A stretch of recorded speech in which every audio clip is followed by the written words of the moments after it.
Wow, I'm genuinely surprised. K-Dog's movie review. Strange Darling is directed by J.T. Molnar and stars Willa Fitzgerald and Kyle Gallner. Nothing is what it seems when a twisted one night stand spirals into a serial killer's vicious murder spree. Okay, so once again, another horror movie where I had no idea what to expect. I hadn't seen a single trailer for this. All I had read was go in as blind as possible. So that's what I did. And I'm really glad I did that because I'll just cut right to the chase. I really like this movie a lot. It does so many things so very well. And I'll echo what I read by saying go in as blind as possible. So for this review, I'm kind of going to be pretty surface level until I get to the spoilers section. So if you've already seen it or you don't care what happens, stick around for that. Otherwise, let's get into it. So, as I said in the intro, it's about a one night stand that pretty much goes awry. And I got to start by saying that the one night stand attendees, our two lead actors, do a great job in this movie. Very physical performances that they have to put on at times, and both of these actors really nail it. Nail. Both actors have a wonderful chemistry together. Just watching them sit in a truck and have a conversation is very entertaining. This kind of feels like a mashup of a few older movies, sort of Tarantino or Coen Brothers style, especially with some of the dialogue and some of the side characters in the movie. But it's a good thing. This movie is acted really well, and the dialogue is good and can be pretty funny and sort of lighthearted at times. More of a dark comedic route with what this movie is. You know, don't go in expecting a comedy, but there are definitely lighthearted moments which sort of make you have fun with what's happening.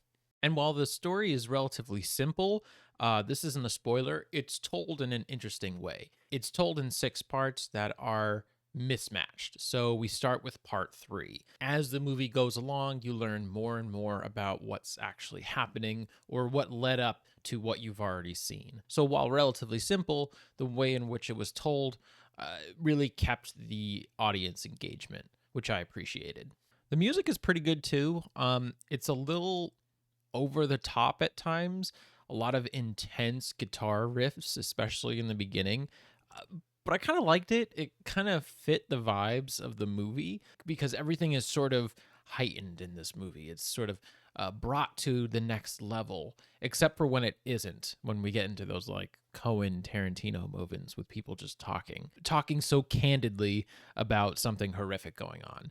But anyway, I think the music fits really well here. But I think where this movie really shines, at least for me, are its visuals, specifically its color palette. This is a beautiful movie, and so many scenes we are bathed in either these blues or reds or intensely vibrant colors that really add to the overall atmosphere of the movie. What I love about the visuals is they don't necessarily steal the movie, meaning you're still engaged with the actors and what's actually happening, but they do a wonderful job of enhancing that story, throwing you into a more intimate, psychotic, or peaceful setting. You know, the movie starts with big text bold saying shot on 35 millimeter, which I thought was a little pretentious.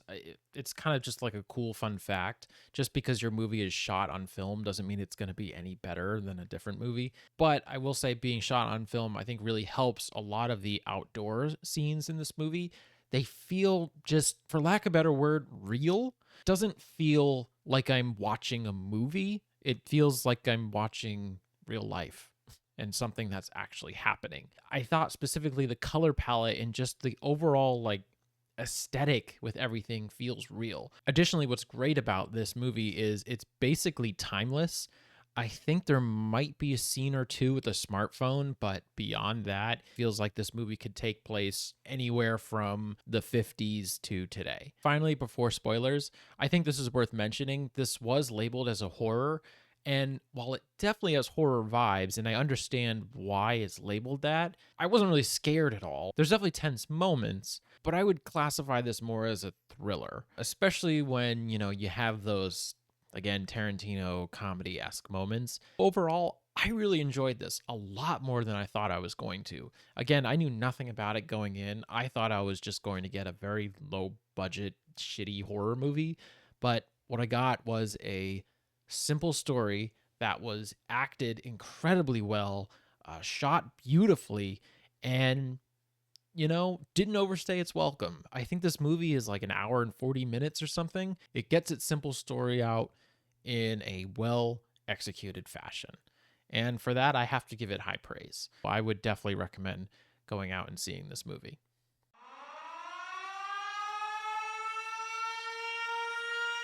Spoiler section, you've been warned. So basically, from the beginning, we see Kyle Gallner, whatever his name is. We see our main dude with a shotgun chasing down our lead actress. We're somewhere out west, and he is chasing her down in his big truck, and she has this tiny little red car. And I thought this chase scene was great. Again, it's a very beautiful movie. I love the colors. Black, menacing, large vehicle chasing down this tiny red piece of shit. I think it's like a Pinto or something. While it's relatively simple, I think it's all really well executed. But anyway, so he's chasing her. He ends up chasing her with a shotgun. She runs into a house for help. And as time goes on, you're led to believe that he is, in fact, this, a killer. That's part 3. And then we go back to earlier scenes where they're sitting outside of a hotel, sitting, drinking, smoking, and just having a conversation. I honestly think this is where the movie shines. I love just watching these two characters interact. Even though I don't necessarily agree with all the choices they're making throughout the movie, they're just oozing a lot of charisma. And you're interested in seeing where it's going to go. So anyway, as time goes on, I forget her name, but our lead actress, she's very into intense role play fantasies. I don't know if there's a specific word for it, but basically an assault fantasy. We cut to a scene where we think that she's being heavily assaulted by Kyle Gallner, and we find that, she uses the safe word and she's super turned on by it.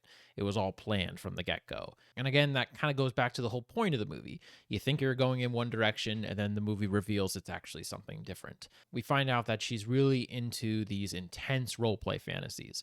So then your brain starts thinking, or at least mine did, you start thinking, okay, is this all part of the fantasy? Like from the very beginning, is he chasing her with the shotgun and everything as part of the fantasy? Then again, he made her flip her car, which is pretty fucking dangerous. So that's probably real. But your brain kind of starts to like try and piece puzzles together, which was pretty cool about this movie.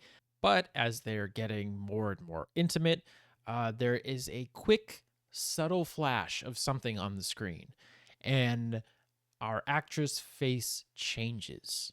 She goes from sort of loving to very serious. She ends up drugging Kyle Gallner, taking a knife to his chest, carving some letters, and then basically telling him that she's going to kill him. However, her plans are foiled because right before she does, he takes out a gun that was strapped to his leg because he is a police officer and shoots her in the face.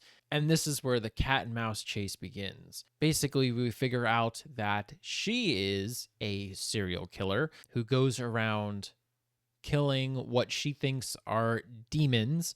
He's a cop who is trying to catch this serial killer. Along the chase, she ends up killing multiple people. She ends up outsmarting and killing our lead dude, but then ultimately is killed by a woman with a gun. Right before she dies, she sees herself in the mirror, and there is a quick flash to what we are believed to be is the demon that she sees. She had a gun on her, she saw herself in the mirror, and so she was actually, it looked like she was about to take out her gun and shoot herself, but the woman who was driving the car that was helping her saw her pull out a gun and said, "Oh shit," and then she shot her. And I think while all of this, again, is relatively simple writing-wise, I think it was executed really well, because what the movie does here is when our main villain is shot and she's just sitting there, slowly dying, the camera lingers. It just sits and watches her convulse and slowly die. And this is where I was saying there's a lot of physicality behind our lead actress's performance. You can really feel that fear as she's slowly dying. Because early in the movie, when she's talking to our lead actor, the cop, when he thinks that he's caught her, she talks about how she fears death. She would rather be locked up in a prison and spend her life trying to get out in a way rather than die. So I thought the scene of her slowly coming to terms with her own death and literally dying in front of our eyes was great. While this was really well done, I don't know if I'd see this movie again because it's one of those movies where the whole point is sort of to figure out what's happening as it goes. And that's what really keeps you intrigued.